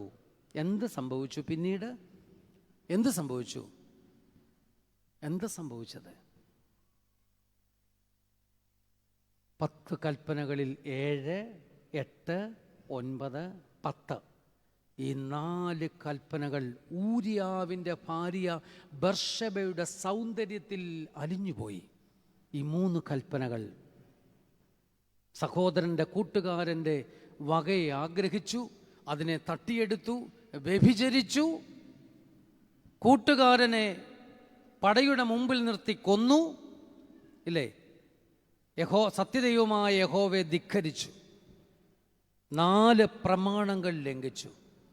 ദൈവസാന്നിധ്യം കൂടെ ഉണ്ടെന്ന് അറിഞ്ഞ മനുഷ്യനാണ്. ഇനി നമ്മൾ പലപ്പോഴും നമ്മൾക്ക് വൈരാഗ്യമുള്ള അയൽവക്കക്കാരനോട് സംസാരിക്കുമ്പം ദൈവസാന്നിധ്യം കൂടെ, യേശു കൂടെ നിൽക്കുന്നുണ്ടെന്നുള്ള ചിന്തയുണ്ടോ? ഉണ്ടോ? പള്ളികളിലെ ചില വിഷയം വരുമ്പോൾ പള്ളിയുമായി ബന്ധപ്പെട്ട് നിൽക്കുന്നവർക്ക് തമ്പുരാൻ്റെ ഇരിപ്പിടത്തിലാണ് ഞാൻ നിൽക്കുന്നതെന്ന ബോധം പലപ്പോഴും ഉണ്ടോ? ഇല്ല. അതുകൊണ്ടാണ് വിഷയങ്ങൾ ഉണ്ടാകുന്നത്. ആ വിഷയങ്ങൾ ഉണ്ടാക്കുന്നവന് കുഴപ്പമാണ്, പള്ളിക്ക് കുഴപ്പമില്ല. ദൈവസാന്നിധ്യ ബോധം കൂടെ ഉണ്ടായിട്ടും അത് തിരിച്ചറിയാത്ത അവസ്ഥയെന്ന് പറയുന്നത് ഭയാനകരമായ അവസ്ഥയാണ്. ഞാൻ ഒന്നാമത്തെ വിഷയത്തിന് വിരാമം കുറിക്കുകയാണ്. പ്രിയ സഹോദരങ്ങളെ, ഓർത്തുകൊള്ളണം, ദൈവ സാന്നിധ്യ ബോധം നമ്മുടെ മേൽ എപ്പോഴുമുണ്ട്. എപ്പോഴും ഓർക്കണം, നമ്മൾ എവിടെ പോയാലും മാമോദീസായുടെ വെള്ളം വീണ, പരിശുദ്ധ മൂറോനാൽ അഭിഷേകം പ്രാപിച്ച, പരിശുദ്ധാത്മ അഭിഷേകം പ്രാപിച്ചിരിക്കുന്ന എനിക്കും നിങ്ങൾക്കും നാം എവിടെ പോയാലും തമ്പുരാൻ്റെ സാന്നിധ്യമുണ്ട്. പണ്ടൊരു കഥ വായിച്ച ഇങ്ങനെ, നിരീശ്വരവാദിയായ ഒരു മനുഷ്യൻ, അദ്ദേഹം ജനിച്ചത് ക്രിസ്ത്യാനിയായിട്ടാണ്. അപ്പനും അമ്മയും അദ്ദേഹത്തെ മാമോദിസ മുക്കി ചെറുപ്രായത്തിൽ തന്നെ. പക്ഷേ വളരെ വലിയ നിരീശ്വരവാദിയാണ്, വളരെ വലിയ നിരീശ്വരവാദിയാണ്. നിരീശ്വര പ്രസ്ഥാനത്തിൻ്റെ പ്രധാനപ്പെട്ട പ്രസംഗകനാണ് അദ്ദേഹം. A.T. കോവൂരിനെ പോലെ ഉള്ള ഒരു മനുഷ്യനാണ് അദ്ദേഹം. അദ്ദേഹം ഒരു യോഗം കഴിഞ്ഞ്, ദൈവമില്ല എന്നു ജനസമൂഹത്തെ മുഴുവൻ പഠിപ്പിച്ചിട്ടൊരു യോഗം കഴിഞ്ഞ് നടന്നു പോവുകയാണ്. ആ സമയത്ത് ഒരു വലിയ മഴ വന്നു. അദ്ദേഹത്തിൻ്റെ ജീവിതത്തിൽ പേടിയുള്ള രണ്ട് കാര്യം, ഒന്ന് ഇടിയും, രണ്ട് മിന്നലും. വളരെ വലിയ പേടിയാണ് അദ്ദേഹത്തിന്, ഇടിയും മിന്നലും. ആ കടയുടെ തിണ്ണയ്ക്ക് അദ്ദേഹം കയറി നിൽക്കും. ഒരു കടയുടെ തിണ്ണ കിട്ടി, അവിടെ കയറി നിൽക്കുകയാണ്. ആദ്യം 1-2 പ്രാവശ്യം കൂട്ടുകാരൊക്കെ കൂടെയുണ്ട്. ഇടിയും മിന്നലും വന്നപ്പോൾ അദ്ദേഹം അറിയാതെ കുരിശു വരച്ചുകൊണ്ട് എൻ്റെ ദൈവമേ എന്ന് വിളിച്ചു. കാരണം പേടിയുള്ളത് അതിന് മാത്രമേ ഉള്ളൂ. പ്രസംഗിച്ചത് എന്താ? അതിന് തൊട്ട് മുമ്പ് ഓർക്കണം, ദൈവ സാന്നിധ്യ ബോധം എപ്പോഴും നമ്മളിലുണ്ടാകണം. സാഹോദര്യ ബന്ധത്തിൽ, അയൽവക്ക ബന്ധത്തിൽ, ഇടവക തലത്തിൽ, വ്യക്തിപരമായ ബന്ധത്തിൽ നമ്മുടെ സാന്നിധ്യം അനുഭവിക്കുന്നവർ പറയണം, ഇവനൊരു ദൈവ പൈതലാണ്, അവനൊരു ക്രിസ്ത്യാനിയാണ് എന്ന് പറയാൻ സാധിക്കണം. രണ്ടാമത്തെ ചിന്തയിലേക്ക് പോകട്ടെ. ഇവർക്ക് ഈ അപരിചിതനായ മനുഷ്യൻ അപ്പം എടുത്ത് വാഴ്ത്തി നുറുക്കി കൊടുത്തപ്പോൾ അവരുടെ കണ്ണ് തുറന്നു, ഇല്ലേ? അവരുടെ കണ്ണ് തുറന്നു. ലൂക്കോസിൻ്റെ സുവിശേഷം 24:29. അവൻ അവരോടുകൂടെ പാർപ്പാൻ ചെന്നു, അവരുമായി ഭക്ഷണത്തിനിരിക്കുമ്പോൾ അവൻ അപ്പം എടുത്ത് അനുഗ്രഹിച്ചു നുറുക്കി അവർക്ക് കൊടുത്തു. ഉടനെ അവരുടെ കണ്ണു തുറന്നു, അവർ അവനെ അറിഞ്ഞു. ഉടനെ അവൻ അവരുടെ ഇടയിൽ നിന്നും അപ്രത്യക്ഷനായി. വിശുദ്ധ കുർബാനയാണ് കൊടുത്തത്. വിശുദ്ധ കുർബാന. വിശുദ്ധ കുർബാന അനുഭവിച്ചിട്ട് ആരുടെയെങ്കിലും കണ്ണു തുറന്നിട്ടുണ്ടോ? വിശുദ്ധ കുർബാന അനുഭവിച്ചിട്ട്. എന്ന വേദപുസ്തകത്തിൽ ഒരാൾക്ക് കുർബാന കൊടുത്തപ്പം ആ ആളുടെ കണ്ണടഞ്ഞുപോയി. വേദപുസ്തകത്തിലെ ഭാഗം ഇതാണ്. പെസഹാ പെരുന്നാളിന് തമ്പുരാൻ 12 പേരെ അരികിൽ വിളിച്ചു നിർത്തി, എല്ലാവർക്കും അപ്പം മുറിച്ച് വീഞ്ഞും അപ്പവും ചേർത്ത് അവർക്ക് നൽകി. യൂദ അപ്പം വാങ്ങിച്ചു, ഭക്ഷിച്ചു. അവൻ അവരുടെ ഇടയിൽ നിന്നും എഴുന്നേറ്റ് പോയി. അപ്പോൾ സന്ധ്യയായിരുന്നു. വേദപുസ്തകത്തിലെ വാക്യം പറയുന്നത്. യൂദ ഭക്ഷണം കഴിച്ചു. തമ്പുരാൻ കൊടുത്ത അപ്പം സന്തോഷത്തോട് യൂദ കഴിച്ചു. അവൻ അവരുടെ ഇടയിൽ നിന്നും എഴുന്നേറ്റ് പോയി. അപ്പോൾ സന്ധ്യയായിരുന്നു. കണ്ണടച്ച അവസ്ഥ, ഇരുട്ടിൻ്റെ അവസ്ഥ. വിശുദ്ധ കുർബാനയാണ് പ്രിയപ്പെട്ടവരെ. ഇന്ന് എനിക്ക് വളരെ ദുഃഖം തോന്നിയിട്ടുണ്ട്. ഒരു പള്ളിയിൽ ഒരു പെരുന്നാൾ ശുശ്രൂഷയ്ക്ക് പോയ സമയത്ത് തിരുമേനിയാണ് കുർബാന ചെല്ലുന്നത്. ഹൂസോയോ കൊടുക്കാനായിട്ട് നിൽക്കുകയാണ്. ഏറ്റവും അവസാനം വന്ന ഒരു സ്ത്രീ, ചെറിയ മഴയുണ്ട്, ആ മഴയ്ക്ക് കുട ചൂടിയാണ് വന്നത്. ഇവർ ആ കുട വളരെ വേഗം അവിടോട്ട് വലിച്ചെറിയുകയാണ്. എറിഞ്ഞിട്ട് ഓടി വന്ന് ഹൂസോ പ്രാപിക്കുകയാണ്. എപ്പോഴാണ് ഹൂസോ പ്രാപിക്കണ്ടേ? വെളിവ് നിറഞ്ഞോരീശോ നിൻ വെളിവാൽ കാണുമ്പോഴല്ല, തലേദിവസം വൈകിട്ട് സന്ധ്യാനമസ്കാരം തൊട്ട് തുടങ്ങണം കുർബാന അതാ ഒരുക്കം. അതാ നമ്മളിൽ എത്ര പേരാ ഈ ദിവ്യ ശുശ്രൂഷ ഒരുക്കത്തോടെ അനുഭവിക്കുന്നത്? നമ്മുടെയൊക്കെ മാനദണ്ഡം ഹൂസോയോ പ്രാപിക്കുന്നതിന് മുമ്പ് പള്ളി ചെല്ലണമെന്നാണ്. എൻ്റെയൊക്കെ വല്യപ്പച്ചൻ്റെ കാലഘട്ടത്തെ, വല്യമ്മച്ചയുടെ കാലഘട്ടത്തെ തലേദിവസം വീട്ടിൽ കഞ്ഞിയും പയറും മാത്രമാണ്. മീനെടുക്കത്തില്ല, ഇറച്ചി ഐറ്റങ്ങൾ, മീറ്റ് ഐറ്റങ്ങൾ ഒന്നും എടുക്കില്ല, മുട്ടയെടുക്കില്ല, പാൽ ഐറ്റങ്ങൾ ഒന്നും എടുക്കില്ല. പിറ്റേ ദിവസം എന്താ? പരിശുദ്ധ കുർബാനയ്ക്കായിട്ട് ഒരുങ്ങുകയാണ്. നിങ്ങൾക്കിപ്പോൾ ഇത് കേൾക്കുമ്പോൾ വേറെ പലതും നിങ്ങളുടെ മനസ്സിൽ വരും. അച്ഛാ അവരങ്ങനെ ചെയ്തല്ലോ. അതൊന്നുമല്ല ഞാൻ പറഞ്ഞത്, നമ്മുടെ പൂർവ്വപിതാക്കന്മാർ ചെയ്താ പറഞ്ഞത്. അത്രമാത്രം ഒരുക്കത്തോടാണ് വിശുദ്ധ കുർബാന അനുഭവിക്കാനായിട്ട് ചെല്ലുന്നത്. എൻ്റെ ആത്മീയ ഗുരുക്കന്മാരിൽ പ്രധാനപ്പെട്ട ആളാണ് മൺമറഞ്ഞു പോയ അഭിവന്ദ്യനായ TJ ജോഷുവാച്ചൻ. ജോഷുവാച്ചൻ്റെ അടുക്കൽ ഞാൻ ജോഷുവാച്ചൻ്റെ അടുക്കൽ മിക്കവാറും പോകുന്ന ഒരു വ്യക്തിയാണ്. എൻ്റെ വീടിനടുത്താണ്. ഞങ്ങൾ തമ്മിൽ വലിയൊരു ആത്മബന്ധം, പിതാവും പുത്രനുമായിട്ടുള്ളൊരു ബന്ധമുണ്ട്. ഒരിക്കലും വരാന്തയിൽ ഇങ്ങനെ ഇരിക്കുമ്പോൾ 100 വയസ്സുള്ള ഒരു അച്ഛൻ വടക്കൻ പ്രദേശത്ത് നിന്ന് പരിമല സെമിനാരിയിലേക്ക് വന്നിട്ട് മടക്ക് യാത്രയിൽ കുറിച്ചിയിലുള്ള ജോഷുവാച്ചൻ്റെ വീട്ടിൽ അവിടെ എത്തി. 100 വയസ്സുണ്ട് അച്ഛൻ. പഞ്ഞിക്കെട്ട് പോലെ താടിയും കണ്ണിൻ്റെ പുരിയും ഒക്കെ. അച്ഛൻ ദൈവസന്നിധിയിലേക്ക് യാത്രയായി ഏതാനും 1-2 വർഷങ്ങൾക്ക് മുമ്പ്. അച്ഛൻ അവിടെ വന്ന് എന്തോ യാദൃച്ഛ്യമായി സംസാരിച്ചപ്പോൾ കുർബാനയുടെ ഒരുക്കത്തെക്കുറിച്ച് പറഞ്ഞു. ഒരു വൈദികനായിരിക്കുന്ന ഞാൻ എന്നോടുകൂടായിട്ടാണ് പറഞ്ഞത്. അച്ഛാ, 93 വയസ്സുള്ള ജോഷുവാച്ചനോട് 100 വയസ്സുള്ള അച്ഛൻ പറയുകയാണ്, അനുതാപത്തിൻ്റെ 7 സങ്കീർത്തനവും ഞാൻ പല ഒരു വായിക്കും. കാണാപ്പാടമാണ്. 22-ാമത്തെ വയസ്സിൽ വൈദികനായിരിക്കുന്ന അദ്ദേഹം 22-ാമത്തെ വയസ്സിൽ വൈദികനായതാണ്. ഈ 7 മസ്മൂറകളും കാണാതെ അറിയാം. രാത്രിയിൽ അതുമാത്രമാണ് പ്രാർത്ഥന. വിശുദ്ധ കുർബാനയ്ക്ക് ചെല്ലുമ്പോഴും അതുമാത്രമാണ് ചൊല്ലുന്നത്. ആരോടും സംസാരിക്കത്തില്ല, മാധ്യമങ്ങളിൽ ഒന്നും ഇടപെടത്തില്ല. ആരെങ്കിലും എന്തെങ്കിലും പറഞ്ഞാൽ മൂളിക്കേക്കും. ഇന്ന് പള്ളികളിൽ കമ്മിറ്റി പോലും ശനിയാഴ്ച വൈകിട്ടാണ് സന്ധ്യ നമസ്കാരം. ഞാൻ വിമർശിക്കുകയല്ല. നമ്മുടെ ആത്മീയ ചൈതന്യത്തെ നശിപ്പിക്കുന്നതൊന്നും നമ്മുടെ ഭാഗത്തുനിന്ന് ഉണ്ടാകല്ലോ. അത് തെറ്റാണ്. ഒരുക്കം, വിശുദ്ധ കുർബാനയുടെ ഒരുക്കം. ദൈവസന്നിധിയിലേക്ക് വാങ്ങിപ്പോയി ഏഞ്ചൽ ബാവായെ കാണുവാനും പരിചരിക്കുവാനും അദ്ദേഹത്തിനോടൊപ്പം വസിക്കുവാനും ഒക്കെയുള്ള സാഹചര്യവും സന്ദർഭവും ലഭിച്ചിട്ടുള്ളൊരു വൈദികനാണ് ഞാൻ. ഒരിക്കൽ ദേവലോകത്ത് വളരെ അത്യാവശ്യമായ കാര്യത്തിന് 2001 ശേഷമാണ്, വളരെ അത്യാവശ്യമായ കാര്യത്തിന് തിരുമേനി ഒന്ന് കാണാനായിട്ട് ചെന്നു. ഉച്ച നമസ്കാര സമയമാണ്. ഈ ഉച്ച നമസ്കാര സമയത്ത് ഈ ഏഞ്ചൽ ബാവ, സുന്ദരനായ ദീർഘകായകനായ ഏഞ്ചൽ ബാവ ശുശ്രൂഷയ്ക്ക് നിൽക്കുന്ന ഷമ്മാശനോട് ദേഷ്യപ്പെടുകയാണ്. എന്താ ദേഷ്യപ്പെട്ടതിന് കാരണം? ഷമ്മാശനോടൊന്ന് വേഗം ഓടി മുറിയിലെത്തി ഒരു കൊച്ചു ഡയറി എടുത്തുകൊണ്ട് പരിശുദ്ധ ബാബാ തിരുമേനിയുടെ കൈ കൊടുത്തു. ബാബാ തിരുമേനി ഇതൊന്നും ഇനി ആവർത്തിക്കരുത് എന്ന രൂപത്തിലൊന്നും ഉറക്ക മൂളിക്കൊണ്ട കസേരയിലിരുന്നു. ഷമ്മാശനോട് ചോദിച്ചു, ഷമ്മാശ എന്നാ സംഭവിച്ചേ? അതായത് ഈ ഞായറാഴ്ച ഏലിയ കത്തീഡ്രലിൽ ഒരു കല്യാണം നടത്താനുണ്ട് തിരുമേനി. മണവാളിൻ്റെയും മണവാട്ടിയുടെയും പേര്, മണവാളിൻ്റെയും മണവാട്ടിയുടെയും അപ്പൻ്റെ അമ്മയുടെയും പേര് ആ ഡയറിയിലുണ്ട്. തിങ്കളാഴ്ച രാവിലെ വെൺമണി സെൻറ്റ് മേരീസ് ദേവാലയത്തിലൊരു മാമോദിസ മുക്കാനുണ്ട്. ആ മാമോദിസ മുങ്ങുന്ന കുഞ്ഞിൻ്റെ പേര്, അപ്പൻ്റെ അമ്മയുടെയും പേര്, തലത്തൊടുന്ന അപ്പനാണോ അമ്മയാണോ പേര്. തിരുമേനിയെ ഈ കാര്യം ബോധ്യപ്പെടുത്തുന്നിടം തൊട്ട് എല്ലാ ദിവസവും നമസ്കാരം കഴിഞ്ഞ് ഇനിയും അർപ്പിക്കുവാൻ പോകുന്ന വിശുദ്ധ കൂദാശയിലെ അംഗങ്ങളെ തമ്പുരാൻ്റെ സന്നിധിയിൽ ഓർത്തു പ്രാർത്ഥിക്കുകയാണ്.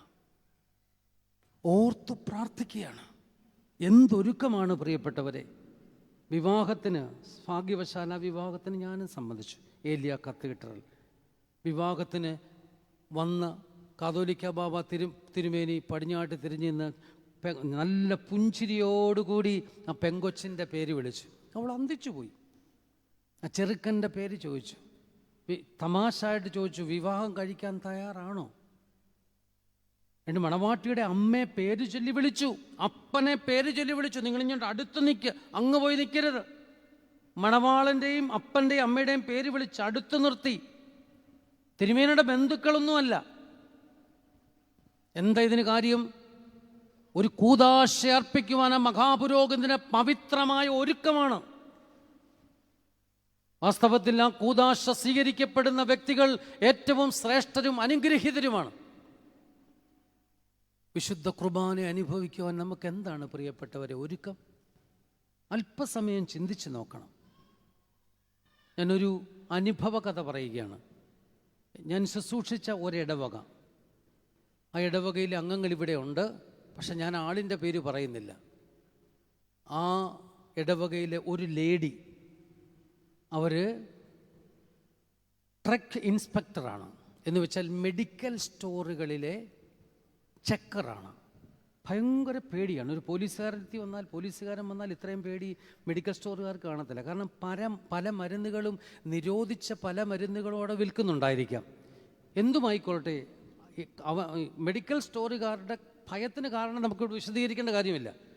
ആ ലേഡി അവിടെ വന്നു. നിർഭാഗ്യവശാൽ ആ മെഡിക്കൽ സ്റ്റോറിൽ അന്ന് പെനാലിറ്റി അടിച്ചു. ഒരു വൻ തുകയാണ് പെനാലിറ്റി അടിച്ചിരിക്കുന്നത്. അവർ ആ പെനാലിറ്റിയുടെ എല്ലാ പേപ്പറുകളെല്ലാം എഴുതി ഇന്ന മരുന്നുകൾ ഉപയോഗിക്കേണ്ട, ഷട്ടറിട്ട് പൂട്ടി താക്കോലി എടുത്ത് അവർ കാറിലേക്ക് കയറിയപ്പോൾ ഈ മെഡിക്കൽ സ്റ്റോർ ഉടമ ഒരു നല്ല കവറെന്ന് പറഞ്ഞാൽ രൂപയാണ്, ആ കവറിനകത്തിൽ രൂപയിട്ട് വേഗം ഈ ലേഡിയുടെ അടുക്കലേക്ക് കൊണ്ടുവന്നു. ആ ലേഡി പറഞ്ഞ സെൻറ്റൻസ് കേൾക്കണോ? ഇതെന്താണെന്ന് ചോദിച്ചു. അവരുടെ കൈ കൊടുത്തില്ല, കാറിൽ അവരിരിക്കുന്ന സീറ്റിനോട് ചേർന്ന് വെച്ചു. ഇതെന്താണെന്ന് ചോദിച്ചു.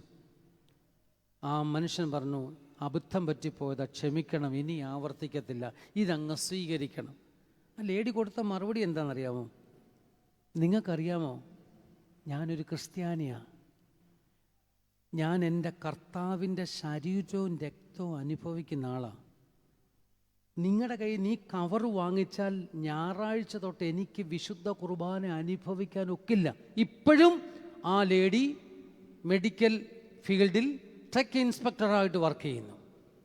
അങ്ങനെ ഈ കൂട്ടത്തിൽ ആരെങ്കിലും കവറ് മേടിക്കുന്നുണ്ടെങ്കിൽ ഞാൻ പച്ചയായിട്ട് പറയട്ടെ, സന്തതി അനുഭവിക്കത്തില്ല, നിഷ്കാമ കർമ്മം അനുഭവിക്കും. നിനക്ക് തരുന്നത് മതി, സർക്കാർ തരുന്നത് മതിയെന്ന് ചിന്തിക്കണം.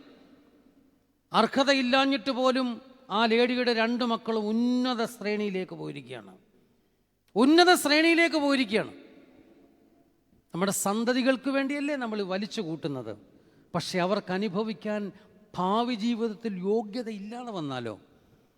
എൻ്റെ കർത്താവിൻ്റെ ശരീരം അനുഭവിക്കുന്നവളാണ് ഞാൻ എന്ന് പറയുവാനുള്ള ഒരു ഉൾക്കരുത്ത് ആ സ്ത്രീക്ക് ലഭിച്ചത് എത്ര സന്തോഷകരമാണ് പ്രിയപ്പെട്ടവരെ. വിശുദ്ധ കുർബാന അനുഭവിക്കുന്നവരല്ലേ എല്ലാവരും?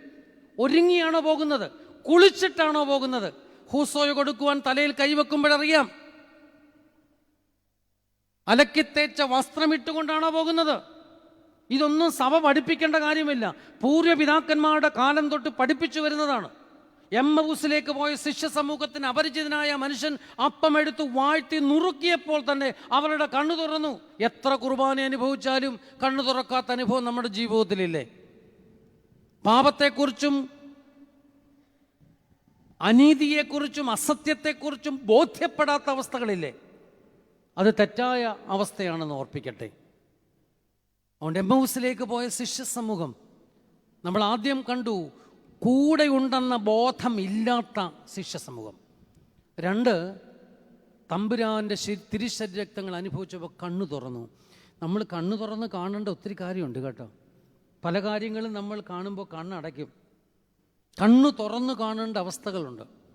അത് രാഷ്ട്രീയ മണ്ഡലത്തിലാണ് ഏറ്റവും കൂടുതലുള്ളത്. നമ്മുടെ അയൽവക്കത്തെ സംസ്ഥാനങ്ങളൊക്കെ നോക്കിക്കേ, എന്ത് വികസനത്തിൻ്റെ സംസ്ഥാനങ്ങളാണ്.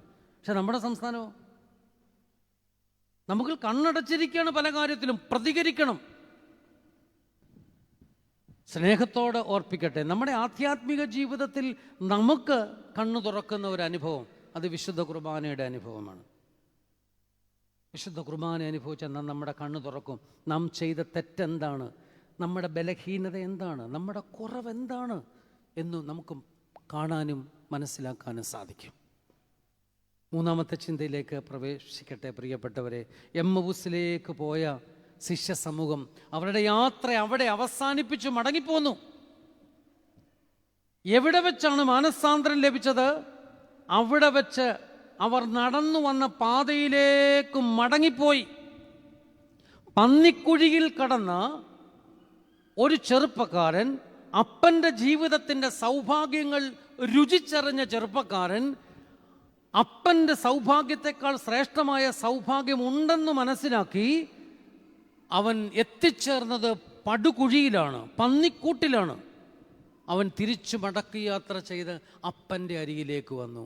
ഇതേ അവസ്ഥയാണ് എമ്മൗസിലേക്ക് പോയ 2 ശിഷ്യന്മാർ എമ്മൗസിൻ്റെ പടിവാതിക്കലെത്താതെ അവർ തിരിച്ച് യെരൂശലേമിലേക്ക് കടന്നു വന്ന് സഹോദരന്മാരോടുകൂടി സന്തോഷം അനുഭവിച്ചു.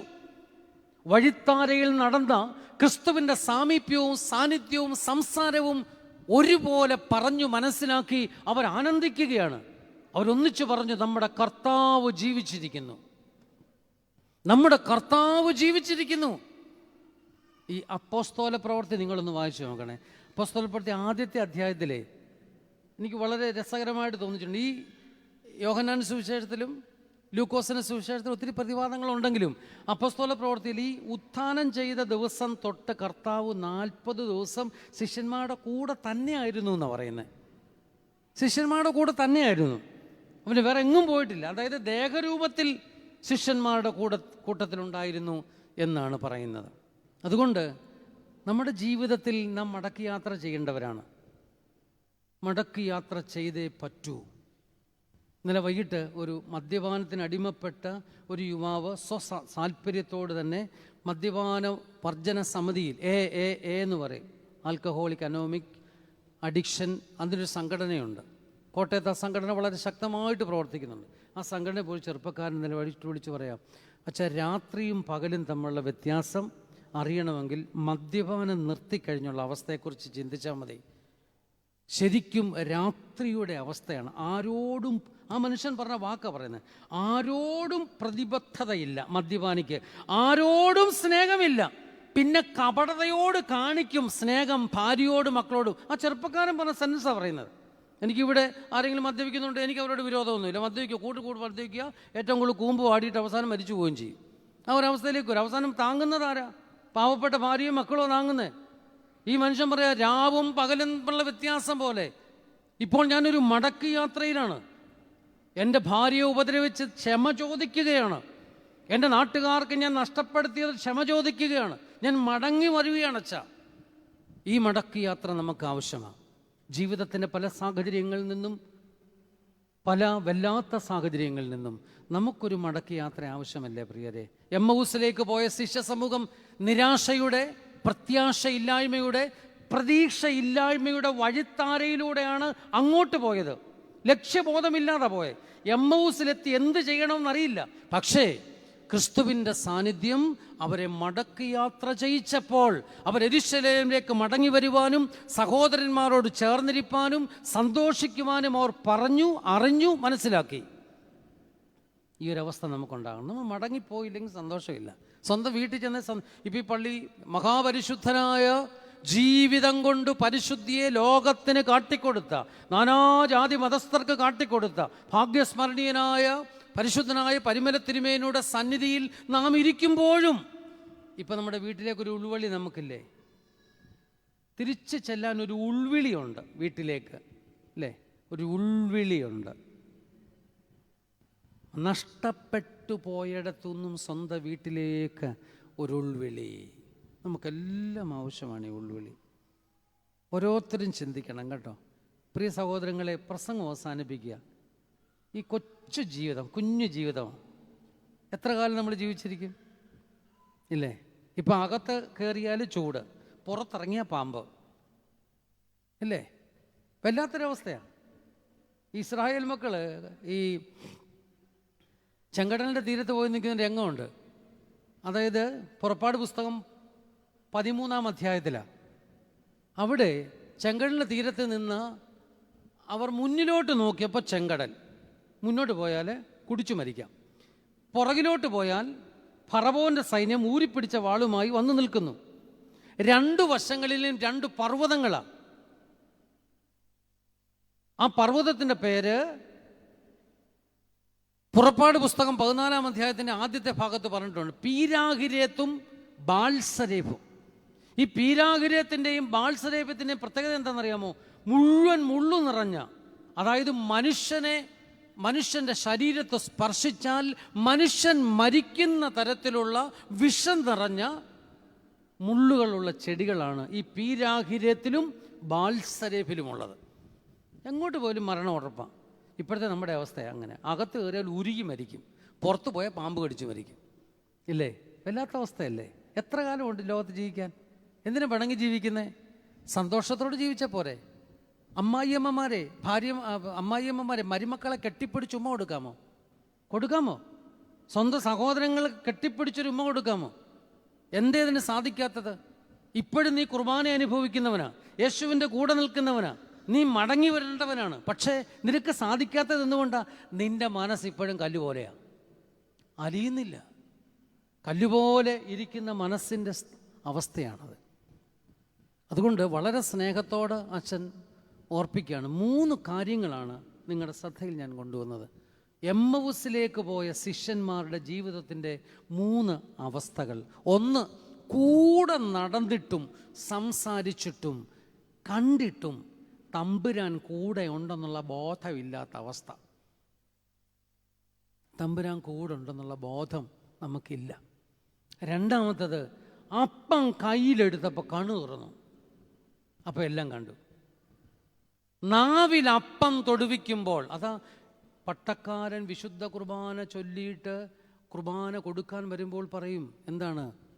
ദൈവമായ കർത്താവേ, നിന്റെ തിരുശരീരക്തങ്ങളാകുന്ന ഈ തീക്കനൽ, കാലം ചെയ്ത ബർന്നബാസ് തിരുമേനി ആ തീക്കനൽ എന്ന വാക്ക് വളരെ ശക്തമായിട്ടാണ് പറയുന്നത്.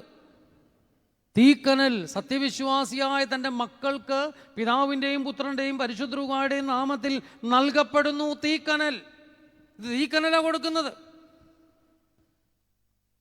ആ തീക്കനൽ അനുഭവിച്ച അവസ്ഥയാണ് 2ാമത്തെ അവസ്ഥ. അത് കണ്ണു തുറന്നു, മടങ്ങി വന്നു, സന്തോഷിച്ചു. 3 കാര്യങ്ങളാണ് ഇത്. മേടിച്ചപ്പം തിന്നു, തിന്നപ്പം കൊണ്ട് ബലം കൊണ്ട് നടന്നു. എവിടെ എത്തി? സഹോദരന്മാരോട് ചേർന്നിരുന്ന് സന്തോഷിച്ചു. ഇതാണ് 2ാമത്തെ അവസ്ഥ. 3ാമത്തെ അവസ്ഥയെന്ന് പറയുന്നത്, എവിടെ വെച്ച് നഷ്ടപ്പെട്ടോ അവിടെ നിന്ന് മടങ്ങി വരികയാണ്. നമ്മളെ ദൈവം സൃഷ്ടിച്ചിരിക്കുന്നത് എന്തിനാണെന്നറിയോ? നമ്മളെ ദൈവം സൃഷ്ടിച്ചിരിക്കുന്നത് എന്തിനാണെന്നറിയാമോ? സ്വർഗം പണിയാനാണ് ദൈവം നമ്മളെ സൃഷ്ടിച്ചിരിക്കുന്നത്. എവിടെ സ്വർഗം പണിയണം? ആദ്യം നമ്മിൽ സ്വർഗം പണിയണം, പിന്നെ നമ്മുടെ വീട്ടിൽ സ്വർഗം പണിയണം. നമ്മുടെ വീട് സ്വർഗമായി കഴിഞ്ഞാൽ നാം അറിയാതെ നമ്മുടെ സമീപത്തെ വീടുകളും സ്വർഗമാവും. സ്വർഗം പണിയുന്നവരാണ് നാം എല്ലാവരും. മെഴുകുതിരി ഉരുകിത്തീരുന്നത് പോലെ ഉരുകിത്തേരാൻ വിളിക്കപ്പെട്ടവരാണ് നാം എന്ന ബോധം നമ്മളെപ്പോഴും ഭരിക്കണം. അതുകൊണ്ട് എമ്മവുസിലേക്ക് പോയ ശിഷ്യ സമൂഹത്തിൻ്റെ ഈ 3 പ്രത്യേകതകൾ ഇന്നത്തെ ധ്യാനത്തിന് തമ്പുരാൻ തന്നതിന് ദൈവത്തെ സ്തുതിക്കുന്നു. ദൈവം തമ്പുരാൻ ഏവരെയും അനുഗ്രഹിക്കട്ടെ എന്ന് പ്രാർത്ഥിക്കുന്നു. ഈ ഒരവസരം എനിക്ക് ഒരുക്കിത്തന്ന ഇതിൻ്റെ മാനേജരച്ചൻ എൽദോ ഏലിയാസ് അച്ചൻ, അസിസ്റ്റൻ്റ് മാനേജർ ജെറിൻ മാത്യൂസ് അച്ചൻ, 2 പേരോടുമുള്ള സ്നേഹ ആദരവുകൾ അറിയിക്കുന്നു. ദൈവം അനുഗ്രഹിക്കട്ടെ. ഒരു നിമിഷം നമുക്ക് തലവണക്കി പ്രാർത്ഥിക്കാം. കാരുണ്യവാനായ കർത്താവേ, കേൾപ്പിച്ച വചനത്തിനായി സ്തോത്രം. എൻ്റെ കർത്താവേ, നിൻ്റെ തിരുസന്നിധിയിലായിരിക്കാൻ ഞങ്ങൾക്ക് തന്ന സമയത്തിനായി സ്തുതി. മഹാപരിശുദ്ധനായ മോർ ഗ്രിഗോറിയോസ് പിതാവിൻ്റെ സന്നിധിയിൽ, ആ സാന്നിധ്യത്തിൽ, ആ ശരീരം അടക്കപ്പെട്ടിരിക്കുന്ന മണ്ണിൽ ചവിട്ടി നിൽക്കാൻ, ആ ഇരിപ്പിടത്തിലിരിക്കുവാൻ ഞങ്ങൾക്ക് തന്ന സമയത്തിനായി സ്തോത്രം. ദൈവമേ, നിൻ്റെ കരുണകൃപ ഞങ്ങൾക്കുണ്ടാകണമേ. ഞങ്ങൾ 3 കാര്യങ്ങളാണ് ചിന്തിച്ചിരിക്കുന്നത്. ഒന്നാമത്, നിൻ്റെ സാന്നിധ്യം തിരിച്ചറിഞ്ഞ് ലോകത്ത് ജീവിപ്പാൻ ഞങ്ങളെ സഹായിക്കണമേ. 2ാമത്, അനുനിമിഷം ഞങ്ങൾ അനുഭവിക്കുന്ന വിശുദ്ധ ആരാധന, കുർബാന ഞങ്ങളുടെ കണ്ണു തുറക്കാൻ ഇടയാകണമേ. 3ാമതായി, ദൈവമായ കർത്താവെ, ഞങ്ങൾ എവിടെ നിന്ന് മടങ്ങിപ്പോരണമോ അവിടെ നിന്ന് മടങ്ങിപ്പോരാൻ കൃപ നൽകണമേ. പിതാവും പുത്രനും പരിശുദ്ധ രൂഹായുമായുള്ളവയെ, കുറവുള്ളതും കുറ്റമുള്ളതുമായ പ്രാർത്ഥന അങ്ങയുടെ സിംഹാസനം മുമ്പാ കേൾക്കപ്പെട്ടതും അംഗീകരിക്കപ്പെട്ടതുമാകണമേ. ആബോ ബറോ റോഹോ കാദിഷോ ഓശോബാവ് കുലസ്ബാൽ നവൽമീൻ ആമീൻ. വിമലത നിറയും നാരികളെ, സ്വദ്വാർത്ത കേട്ടപ്പോൾ ശ്ലീഹന്മാരുടെ സവിതമണൻ ഞോദിയവ ശീഘമരണത്തെ കൊന്നു, ബന്ധിതരെയും വിടുവിച്ചു, കാർത്തൃദർശനമതിനായി പോയിടുവീൻ.